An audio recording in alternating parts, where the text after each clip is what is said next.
আসসালামু আলাইকুম দর্শক। সেনাপ্রধান জেনারেল ওয়াকারুজ্জামান সেনা কর্মকর্তাদের উদ্দেশ্যে ভাষণ দিতে যাচ্ছেন। কি বলবেন তিনি তার বক্তব্যে? নানান ধরনের গুঞ্জন শোনা যাচ্ছে এবং এও শোনা গেছে যে 18ই মে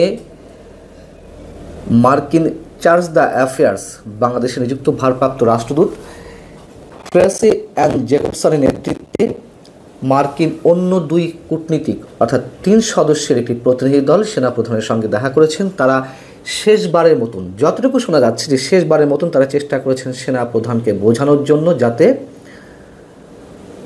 রাখাইনের উদ্দেশ্যে জাতিসংঘের প্রস্তাবিত যে তথাকথিত মানবিক করিডোর দেওয়ার প্রস্তাব এসেছে সেটির সম্পর্কে তিনি যেন ইতিবাচক সিদ্ধান্ত নেন।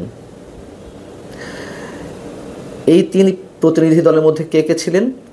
মার্কিন চার্জ দ্য অ্যাফেয়ার্স বাদে আরও যে দুজন উপস্থিত ছিলেন তাদের একজন হচ্ছেন রাজনৈতিক ও অর্থনৈতিক কাউন্সিলর এরিক গিলান এবং প্রতিরক্ষা অ্যাটাশে লেফটেন্যান্ট কর্নেল মাইকেল ডিমিট্রিই।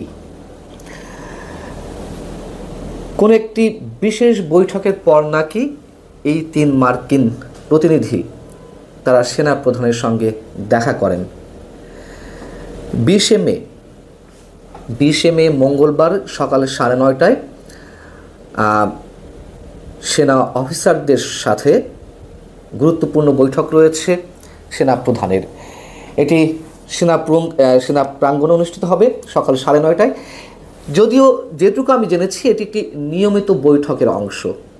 সেনাপ্রধান নিয়মিতভাবে প্রতি মাসে একবার উচ্চপদস্থ সামরিক কর্মকর্তাদের সঙ্গে তিনি বৈঠক করেন। তবে এই বৈঠকেই করিডোর ইস্যুতে তিনি তার বক্তব্য উপস্থাপন করতে পারেন হয়তো, অথবা অন্যান্য যারা সামরিক কর্মকর্তা রয়েছেন তাদের মতামত জানতে চাইতে পারেন। তবে একথাও নিশ্চিত, আমি এটুকু খুব কনফিডেন্টলি বলতে পারি, তথাকথিত মানবিক করিডোর ইস্যুতে সেনাপ্রধান একেবারেই বিপক্ষে এবং তার নেতৃত্বে হয়তো হাতে গোনা 2-1 বাদে আর সব সেনা সদস্য, সেনা কর্মকর্তা সবাই সেনা প্রধানের নেতৃত্বে একমত যে দেশের সার্বভৌমত্বের প্রশ্নে এক চুল তারা নড়তে চান না এবং সেনা প্রধানও ঠিক এ বিষয়ে একেবারেই অটল রয়েছেন এখনও তার সিদ্ধান্তে। 20 মে বা মঙ্গলবার সকালে যে বৈঠকটি অনুষ্ঠিত হবে সেখানে যে চিঠি ইস্যু করা হয়েছে সেখানে নাকি বলা রয়েছে যে কমব্যাট ইউনিফর্ম বা যুদ্ধ পোশাক পরে সেনা কর্মকর্তাদের বৈঠক অনুষ্ঠিত হতে হবে। এটিও অনেকে অতিরঞ্জিত আকারে ছড়াচ্ছেন। আমি যতটুকু জানি যে কমব্যাট ইউনিফর্ম এ ধরনের মিটিংয়ে নিয়মিতভাবে পরিধান করতে হয়, তবে এটিকে আবার অনেকে অন্যভাবে ছড়ানোর চেষ্টা করছে। এখানে আতঙ্কিত হওয়ার কিছু নেই নিঃসন্দেহে। তবে গুরুত্বপূর্ণ কোনো সিদ্ধান্ত আসতে পারে বা এই বিষয়ে গুরুত্বপূর্ণ কোনো বক্তব্য সেনা প্রধান উপস্থাপন করতে পারেন এরকম শোনা যাচ্ছে। এবং যেটি বলছিলাম যে সেনার সদস্যদের প্রায় সবাই সেনা প্রধানের নেতৃত্বে একমত এবং একই সঙ্গে নৌবাহিনী প্রধান এবং বিমান বাহিনীর প্রধান তারাও সেনা প্রধান জেনারেল ওয়াকারুজ্জামানের সঙ্গে সম্পূর্ণ একমত। যে 2-1 এই যে কথিত মানবিক করিডোর ইস্যুতে পক্ষে রয়েছেন তারা বলার চেষ্টা করছেন যে চলমান সীমান্ত নিরাপত্তা চ্যালেঞ্জে কার্যকরভাবে মোকাবেলা করা সম্ভব হবে যদি এই তথাকথিত মানবিক করিডোর ইস্যুতে ইতিবাচক কোনো সিদ্ধান্ত নেওয়া যায়। একটি স্থিতিশীল মানবিক করিডোর বজায় রাখা যাবে। বিজিবির উপরে অর্থাৎ বর্ডার গার্ড বাংলাদেশ বিজিবির উপর বোঝা কমানোর একমাত্র উপায় হলো বাংলাদেশ মিয়ানমার সীমান্তকে একটি সামরিক অভিযান অঞ্চল ঘোষণা করা এবং তাদের বক্তব্য একই সঙ্গে যে ভারতের সাথে সীমান্ত ব্যবস্থাপনা সহ অন্যান্য গুরুত্বপূর্ণ নিরাপত্তা কাজের জন্য বিজিবিকে মুক্ত করা যাবে।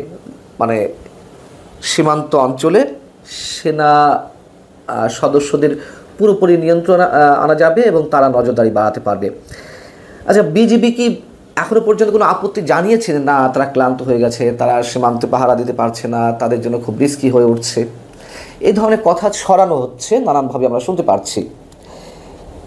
পাশাপাশি শুরু থেকে বলে আসছি, এখনও বলছি, যদি এ ধরনের কোনো সিদ্ধান্ত সরকারের পক্ষ থেকে নেওয়া হয় সেক্ষেত্রে চীন, রাশিয়া, ভারত তারা অন্য ধরনের প্ল্যান নিয়ে বসে আছে। তারা কি করবে না করবে সব এরই মধ্যে সিদ্ধান্ত হয়ে গেছে। এবং অবশ্যই এই রাষ্ট্রগুলোর স্বার্থ রয়েছে, যার যার অন্যরকম গুরুত্বপূর্ণ স্বার্থ রয়েছে। সেখানে যুক্তরাষ্ট্র এসে বাগড়া দেবে, তারা তো আর নিশ্চয় খুব সহজে মেনে নেবে না। আমাদের অভ্যন্তরীণ পর্যায়ে আমাদের রাজনৈতিক দলগুলোর মধ্যে এখন সবচেয়ে বড় যে রাজনৈতিক দল বিএনপিও দাবি জানাচ্ছে, তারা বলছে এটি নির্বাচিত সরকারের সিদ্ধান্ত নিতে হবে। কোনোভাবেই অন্তর্বর্তী সরকার এই সিদ্ধান্ত নিতে পারে না, এটি অন্তর্বর্তী সরকারের কাজ নয়। যদিও সরকারের পক্ষ থেকে বলা হচ্ছে যে এই ধরনের সিদ্ধান্ত নেওয়া হলে রাজনৈতিক দলগুলোর সঙ্গে আলোচনা করা হবে, তার তো কোনো আলামত আমরা দেখছি না। বন্দরগুলো বিদেশিদের হাতে তুলে দেওয়া হবে বলছে, রাজনৈতিক দলগুলোর সঙ্গে বসে আলোচনা করা হবে, কিন্তু নানান ধরনের গুঞ্জন শোনা যাচ্ছে, সত্যতা মিথ্যা সব কিছু মিশলে এক ধরনের ধোঁয়াশা তৈরি হয়েছে সাধারণ মানুষের মনে। সরকার স্পষ্ট করে বলছে না যে না, আমরা খুব শিগগির বা অমুক দিন এই রাজনৈতিক দলের প্রতিনিধিদের সঙ্গে আমরা বৈঠকে বসবো, তাও তো বলছে না। শুধু বলছে না সিদ্ধান্ত নিয়ে হবে সবার সাথে আলোচনা করে। এদিকে প্রধান উপদেষ্টা প্রেস সচিব তিনি গলা চড়িয়ে বলছেন যে এই সরকারের সব কিছু সিদ্ধান্ত নেওয়ার ক্ষমতা আছে। জামায়াত ইসলামী তারাও এই কথিত মানবিক করিডোর ইস্যুতে পুরোপুরি বিপক্ষে অবস্থান নিচ্ছে। সেখানে আমাদের প্রধান উপদেষ্টার আশীর্বাদ পুষ্ট যে রাজনৈতিক দল জাতীয় নাগরিক পার্টি বা এনসিপি, তারা পুরো বাংলাদেশ নিয়ে এতটাই চিন্তিত, সংবিধান ছুঁড়ে ফেলে নতুন প্রোক্লেমেশন জারি করতে চায়, পুরো বাংলাদেশ উল্টে পাল্টে দিচ্ছে। কিন্তু এই ইস্যুতে, এই যে কথিত মানবিক করিডোর ইস্যুতে একটা টু শব্দটি উচ্চারণ করেনি, পক্ষে বা বিপক্ষে একেবারে মুখে কুলু পেটে আছে। সেখানেই আমাদের সন্দেহ, আসলে কি হতে যাচ্ছে, কি করতে যাচ্ছে সরকার, কার প্রেসক্রিপশনে কাজ করছে। এবং এটি কিন্তু একেবারে ছোট কোনো ইস্যু নয়, যেখানে এই যে নতুন রাজনৈতিক দল এনসিপি, যাদেরকে কিংস পার্টি বলা হচ্ছে, তারা একেবারেই নির্বাকে ইস্যুতে। তার মানে সরকার এটি করতে যাচ্ছে আমরা ধরে নেব, এবং সরকারের সাথে তারা রয়েছে, তাদের ইন্ধনে, তাদের নেতৃত্বে, তাদের সব কিছুতে সরকার পরিচালিত হচ্ছে। এটা তো ডক্টর মোহাম্মদ ইউনূসই বলেন।